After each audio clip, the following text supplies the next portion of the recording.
పార్టీలు బీసీ అన్ని పార్టీల నాయకులకి బీసీ పెద్దలు చిన్నలు బీసీ సోదరులు అందరికి కూడా ప్రత్యేకమైన ధన్యవాదాలు. ఈ రోజు యొక్క కార్యక్రమం ఉద్దేశం party two reservation election Congress party election ముందు మేనిఫెస్టో పెట్టి 6 సూత్రాలని పేరుతో కామారెడ్డి డిక్లరేషన్ లో పెట్టడం జరిగింది. పెట్టిన తర్వాత అధికారంలోకి వచ్చిన తర్వాత మరి ఆ జీవో అసెంబ్లీలో తీర్మానం చేసి అన్ని పార్టీలను కూడా ఒప్పించి గవర్నర్ గారు పంపారు. గవర్నర్ గారి దగ్గర ఆగిపోయింది. అక్కడి నుంచి మన రాష్ట్రపతి దగ్గర పోవాలి. అక్కడి నుంచి కన్సెంట్ తోటి రాష్ట్రపతి కన్సెంట్ తోటి పార్లమెంట్ రావాలి. పార్లమెంట్ లో చట్టం చేయాలి. అది 9th షెడ్యూల్ పెడితేనే తప్ప వేరే అవకాశం లేదు. అయితే ఈ మధ్యలో ఈ బీసీల కోసం రిజర్వేషన్ రావడం కొంతమంది జీర్ణించుకోలేక గుబ్బడి శాతం ఉన్నటువంటి అగ్రకుల పేదలు ఎవరైతే ఉన్నారో వారు ఉత్తమ్ మాధవరెడ్డి గారని హైకోర్టులో బిల్లు దాఖలు చేయడం జరిగింది. దాని మీద 8 రోజుల తర్వాత హైకోర్టు స్టే తీసుకోవడం జరిగింది.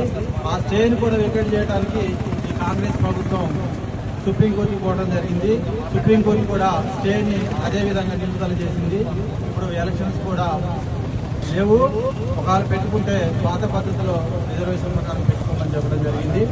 ఏది ఏమైనా ఈ యొక్క సందర్భం పినపాక మండలం పినపాక నియోజకవర్గ వ్యాప్తంగా ఈ రోజు మా బీసీలు అయితే ఎస్సీలు అయితే ఎస్టీలు అయితే మరి బీసీలకి మద్దతు ఇచ్చినటువంటి ఎంఆర్పీఎస్ అయితే సంఘాలు ప్రజా సంఘాలు వివిధ రాజకీయ పార్టీ నాయకులు అందరూ వారికి మరోసారి బీసీల తరఫున ప్రత్యేక ధన్యవాదాలు చెప్తూ ఏదైతే ఈ యొక్క సమావేశాన్ని బీసీ నినాదాన్ని అఖిలపక్షం మీద పెడుతుందో ఇది కంటిన్యూషన్ గా బిల్ అయ్యేంత వరకు పోరాటం చేయాలని చెప్పేసి ఏదో నామరూపంగా చేసేసి మేము చేసినాం కదా మేము మద్దతు ఇచ్చినాం కదా అనే పార్టీలు చెప్పకుండా భవిష్యత్తులో కూడా ఇలాంటి ఉద్యమాలు నిరసనలు ర్యాలీలు ఈ మండలం ద్వారా ఈ రాష్ట్రానికి ఈ దేశానికి కూడా దిగ్గుసై ఉండాలని చెప్పేసి తెలంగాణ ఉద్యమంలో ఏ విధంగా బీసీ ఉద్యమం తెలంగాణ ఉద్యమం ఏ విధంగా జరిగిందో ఇప్పుడు కూడా బీసీల ఉద్యమం అదే విధంగా జరగాలని మీరందరూ నేను రాజకీయాలకు పోను విమర్శించను చెప్తూ పోను కానీ ఇది ఏ రకంగానైనా 9th షెడ్యూల్ పెట్టి పార్లమెంట్ లో చట్టం చెప్పేది తప్ప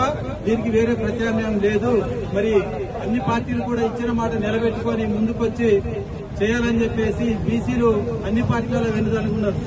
ఇలా 56% 3.3% సర్వేలు వచ్చింది. మరి జనరల్ గా అయితే 62% పైన బీసీలు ఉన్నారు. మరి బీసీలు ప్రతి ఒక్క పార్టీలో పల్లకి మోసినట్టు మోస్తాను.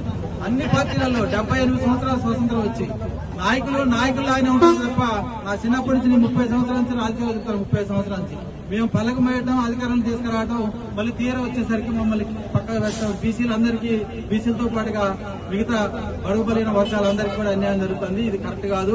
ప్రజాస్వామ్యం అందరికీ సమానంగా సమానత్వమే అన్నాడు అంబేద్కర్ గారు.